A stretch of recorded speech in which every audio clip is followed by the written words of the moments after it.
Putang ina mo! Putang ina mo! What's up YouTube? It's your boy Dashing Kevs and this is week 5 of the TPCCPL Draft League. I am the coach of the Duterte Durants and this week we take on Adrian and his magnificent Mews. Adrian is actually a Filipino as well, so yeah, represent. He managed to build a sick team, so many threats within all his months. This is probably the hardest team for us to prep for just because a lot of his months look viable. So we may have lost our game with Paul, and Paul is an amazing batter. But it looks on paper the matchup for us is just so much harder to prep for because anything can come, like anything can be good here. So yeah, we have our hands full here, and this is the week before the draft, so we are probably in a good position to make the upper bracket. A win here would definitely guarantee us upper bracket. So, you know, we do try to do our best in these games. He ended up bringing Blastoise, Duraludon, Rapidash, Chansey, Dragapult, and Max Silvally Ground. Rapidash is my main concern as we don't have the best ways to deal with it. Since we did not bring Scarm, and even if we did, it does get wild charged, so we are in trouble if it sets up an SD. Our Zam is modest this week, so if he's like max speed timid, we will speed tie, and you know, I never had the best luck when it comes to speed tie. So far, my only loss in the PML, the other league I'm playing in, was due to a speed tie, so there's that. So hopefully, you know, he's adamant and we can just win the speed tie later on. Otherwise, I'll just be kicking myself for going modest and not timid. Because the modest really has a lot of benefits. It does get certain KOs in certain situations that the modest continuously fall short. But anyway, let's check out the game and see how it went. So I lead off with Vespiquen as he goes Dragapult here. Now, I'm expecting it to just go for a U-turn, get some momentum, but it goes Fire Blast instead. Interesting. So, he's not really scared to pull the trigger on Fire Blast. Normally, players would just go for Flamethrower, but you know, he doesn't risk the miss, or he wants to risk the miss just for that output. He goes for Draco the next turn as we go for another layer of T-Spikes. Goes for T-Ball to finish us off.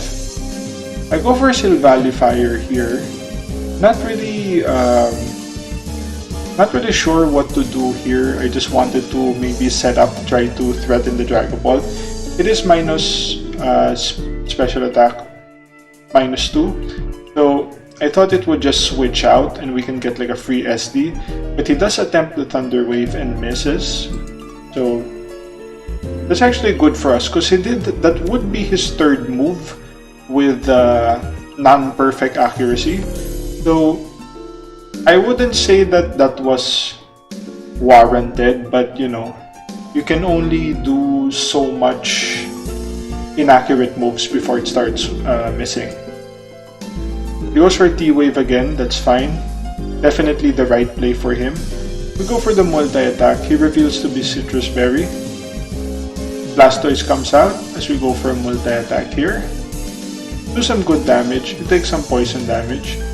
He goes for a Rapid Spin. That was very annoying for us when he did the Rapid Spin because I was hoping to chip down the Chansey as well as the Silvally more with that. But I guess in the grand scheme of things, Blastoise is one of his biggest threats, right? We can kinda check it with Vaporeon, but aside from Vaporeon, the Blastoise would like run over our whole team. I guess he felt pressure to use the Blastoise early because it would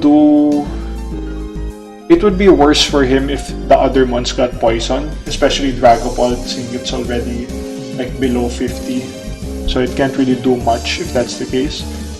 We go for a multi-attack here, and he reveals to be a guava berry. Man, this dude loves his berries, huh? Citrus and then a guava, 2 months. He goes for the surf. Wow. Oh, I see. So that actually killed because he's in torrent range. So if he wasn't in torrent range, then we would have survived that and just claim another KO. It is what it is. So he's already 2 up. He goes for an attack on our Sucker Punch. That's fine. He goes for Rapidash here. We don't really have a good way of hitting it. We don't have like T-Wave on our Grimmsnarl. If we did, we would have gone for that. I'd be fine there. I was concerned about this one more than any other. We go for a Vaporeon here. He goes Play Rough. That's okay. 33%. That's nothing. We can just heal that up. We go for a Scald here as he switches to Duraludon. Sets up rocks as we go for a Wish, predicting on a move. We don't need to protect here because we are not in range. We go for another Scald, get some HP back. Switches to Chansey. The rocks really... We don't really care about rocks. Our team is not going to be chipped too much with that. We go for a Scald on Chansey. We switch to Zam. Zam is our designated check to Chansey. We go for the knockoff here, take out the Eviolite. Goes for Seismic Toss, that's fine. We reveal the Psyshock, showing that we can take it out.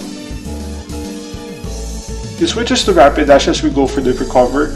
I wanted to go for the Recover just in case he wanted to, sack the Chansey there.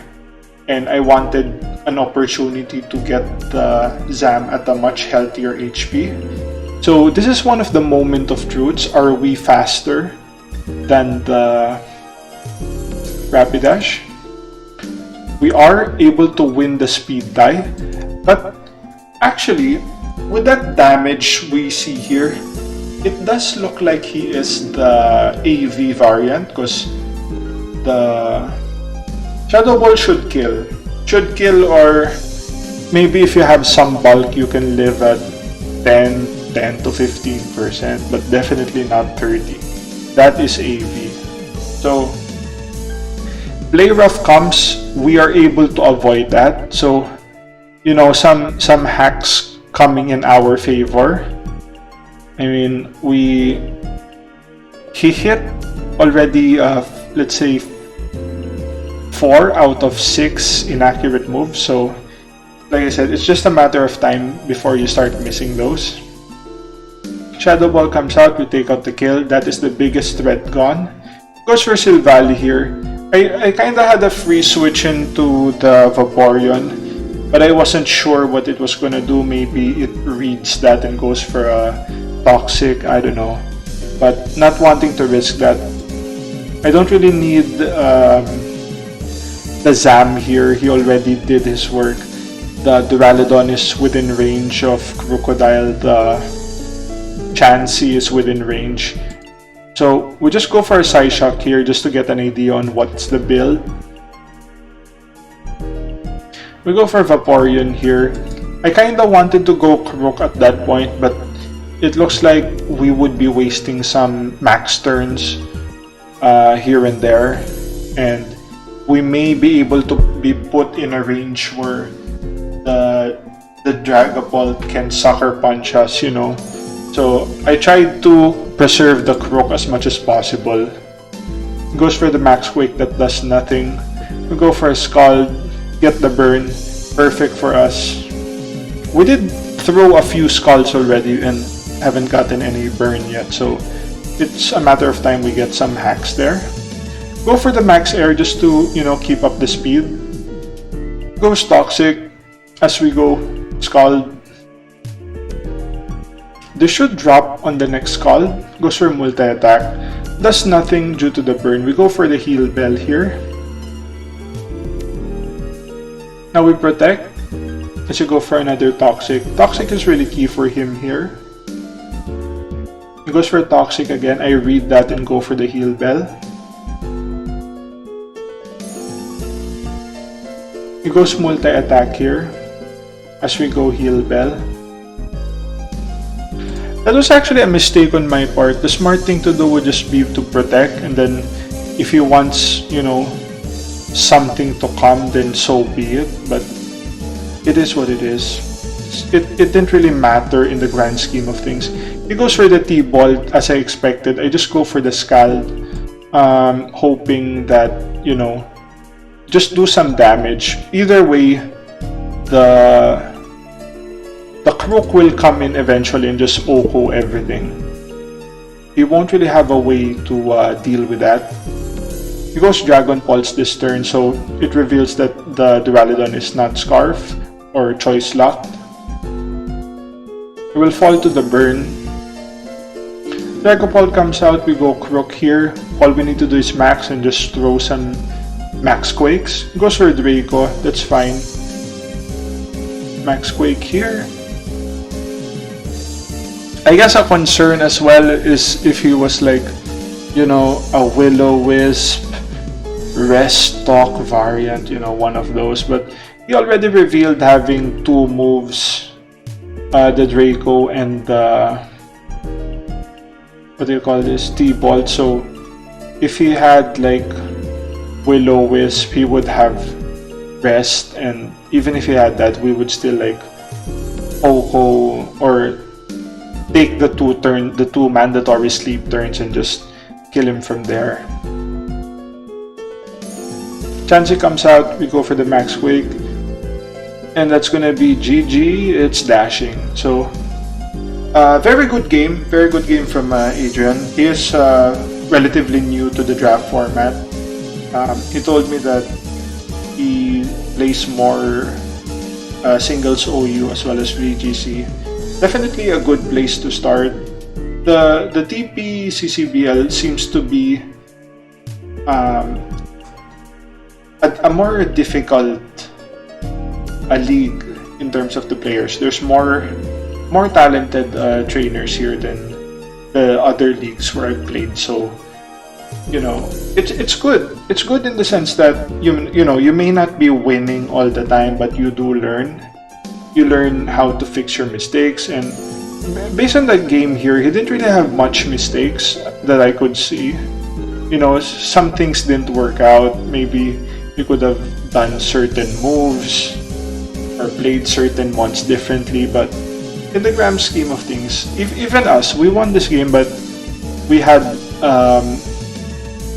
I just said earlier that turn with Vaporeon where we could have protected.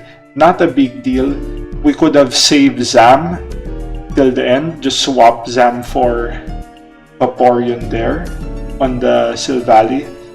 You know, things like that. Small things in this case, but you know, if the situation was different, it could have been a big deal, right? So that will be it for us. I haven't decided which months to drop yet for the redraft, but I'll go ahead and just look into that. That will be the game. If you enjoyed the content, like, share, and subscribe, and I'll see you all in the next one. Cheers!